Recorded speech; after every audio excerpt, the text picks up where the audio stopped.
The hotline 869-1240, brought to you by IHOP, the official breakfast partner of Xbox. It's a lot. It's a mouthful. Tim Fitzgerald joins us. You partner with the Xbox, Fitz? Why do they need an official breakfast? I'm never going to figure it out. I just read what I'm handed, you know? Yeah. I'd probably accept an official bourbon of Tim Fitzgerald sponsorship. Yeah, that'd be nice. Let's go back close to 48 hours or so. Arizona State comes into K-State. I think we all thought K-State would handle Arizona State. Maybe we failed to give the Sun Devils enough credit. After watching that game, I came away thinking they've got one of the best young coaches in college football. They've got a hell of a quarterback.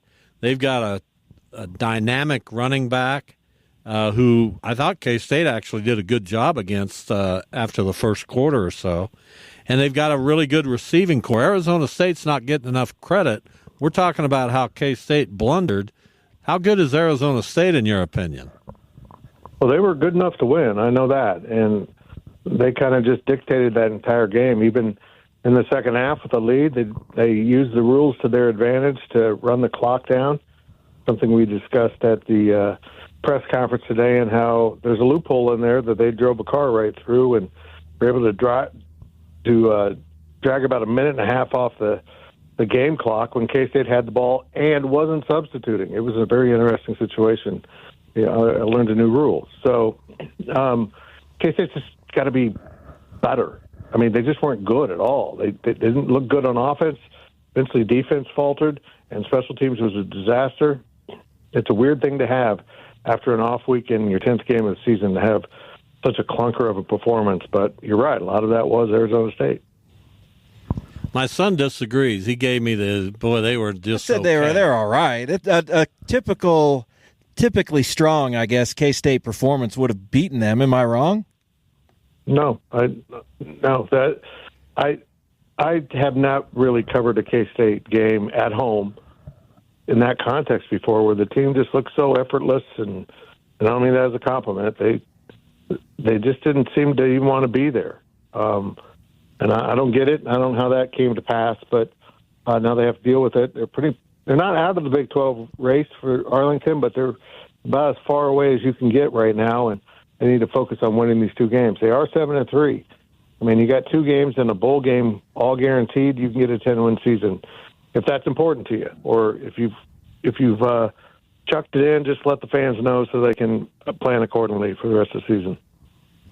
I'm certainly not the biggest of K-State fans, but my daughter does go there. I watch them pretty regularly, and I'm invested, I would say. So I guess I would look at them with a more critical eye than normal. And you add on to that Avery Johnson, a Wichita guy who is under the microscope. Is he the guy? There seems to be some kind of misfit with him with the rest of the offense. I don't know if it can be pinpointed.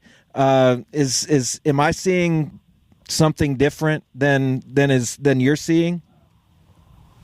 No, he's not good right now. And I don't know if his injury has lingered and they want to protect it. If he's just gun shy to run, or someone's telling him not to run. But there was a pass that he threw into the tight end in the back of the end zone that was incomplete, when he could have probably walked into the end zone, and he didn't do it.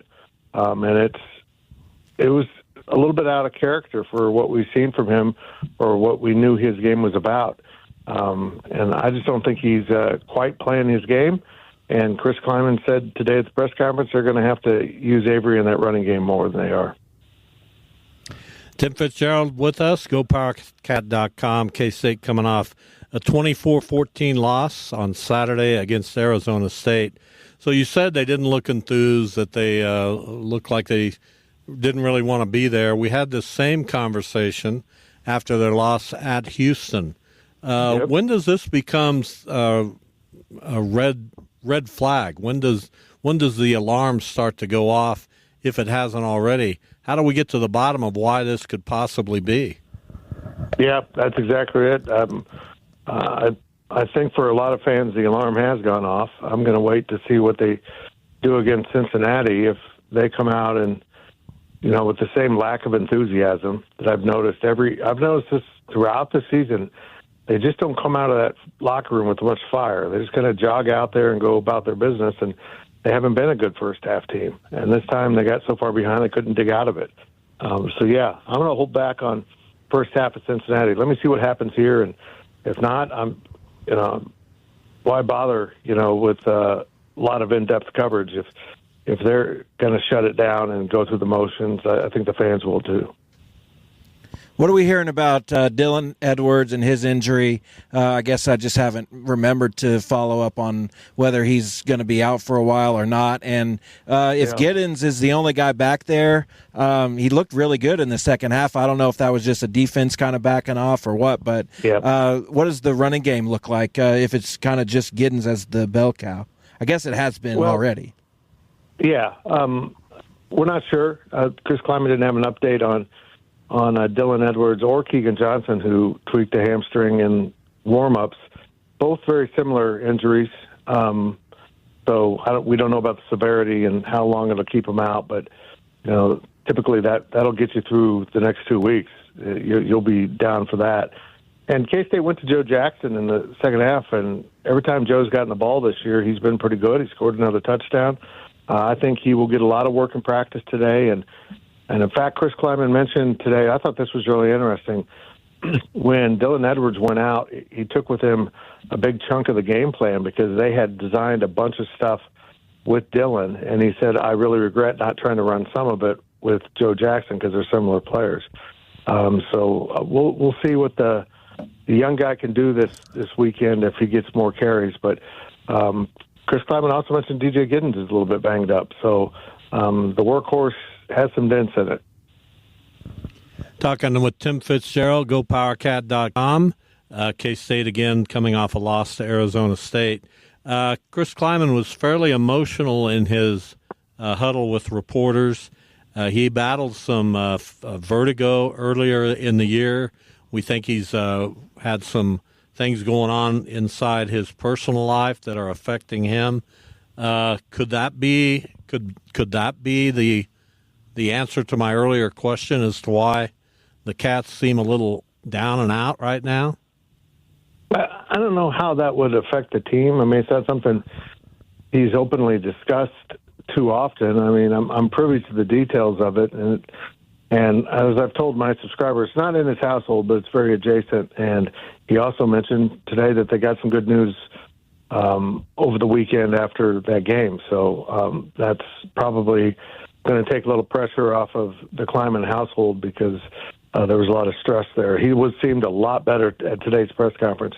And because of the way he looked, so defeated in so many ways, a lot of fans have been wondering if he's going to retire. So I literally asked him, that was the first question at the press conference, if he considered it. And he said, I haven't even mumbled those words to anyone. So maybe that means he's thinking about it, but hasn't told anyone. But I don't think he's retiring. So I'll go to basketball real quick. What did you make of the loss to LSU? It seems, just kind of an early season game. All these guys are still trying to get used to playing with each other. I think not everyone is even available at this point. But what did you make of that? It was awful. I mean, it was not a fun 3-day stretch for K-State fans. I feel for the fans that came in from out of town to watch the basketball game on Thursday and the football game on on Saturday, because the best day of the week was probably Friday. I mean, they saw just two pitiful performances by teams that didn't look interested in competing, and that's just so out of context for K-State teams and for the fans to handle. It's got the fan base a little moody because basketball just looked awful, disinterested against LSU. Yeah, and then there's the whole way that college athletics has changed, I think, lends something to this as well, because you get a team that loses a couple, you start to fear, well, what's going to happen in the offseason and the transfer portal? You got K-State basketball really opening up the pocketbook in NIL, and then you got that performance, and And I'm telling you, fans are not used to all of this, and they don't really know how to process it all. And this new world of college athletics, I don't know where it's headed, but help me out, Fitz. Finish my sentence like you always do. Well, it's craziness. This is not what anyone signed up for, and I'm glad the players are getting paid. Don't get me wrong; they deserve, to get something out of this more than a scholarship, I guess. But we're going to see a lot of coaches get out because it's just not what they want to do. We've seen that a little bit on the basketball side recently, and this isn't sustainable. They absolutely have to find some way to make this make sense a little bit more, because the coaches just are inundated. Nobody signed up to be a college football coach to basically worry about player salaries and roster moves like the transfer portal becomes. That's more professional type things, and it's really, and it's also kind of a disconnect for fans now. To watch a basketball game where a kid representing your school is, not putting in much effort, clearly is disinterested in playing, and if NIL numbers are right, he's getting paid in excess of $50K to play that game. And I'd be pissed off as a fan too. I think fans want more of their student athletes. Hey, if you're going to get a bag, you're going to be held more accountable, and I agree with that. So, Fitz, I recently discovered your daily YouTube updates. I think they're very good. They're quite good, but I have to rib you. Do you smile that much in real life? No. It's I'm not really. I'll just be really honest here. That opening came of a philosophy of mine that someone shared with me at my start of my cancer journey. When someone asks you how you're doing, every day you're doing good, you're doing great, and no matter what you're feeling, because it's kind of a self-prophesizing what your day is going to be like. So I do that with the daily delivery. I hope you're doing well. I'm doing great. And that includes even my bad days. And that's just a good way to try to keep your mind in the right place. Yeah, it's good stuff. Well, no, you've battled your ailment as bravely as anyone we've seen, and we congratulate you on that. What do you expect in these last two K-State football games? They're obviously going to play in a bowl game as well, regardless of what happens. And these are certainly not easy games. At home against Cincinnati, at Iowa State. What do you expect? Yeah. I'm going to say something I try never to say on radio or anywhere when discussing my topic of choice. I have no clue. I just have, again, what happened Saturday was so out of context for even a Chris Kleiman team, not just K-State athletics, to have back-to-back losses like that where the team looks lethargic. We haven't seen that since probably Ron Prince, but it just didn't fit anything we've seen from Chris Kleiman losing back-to-back games like that. So I don't know what we're going to see on Saturday. I just don't. I didn't get a great vibe off the room today, but that might have just be an ongoing hangover on a Monday from losing the game they thought they should win. Fitz, we really appreciate it. Good talking with you. We'll get with you soon. Okay, boys. Good to talk to you.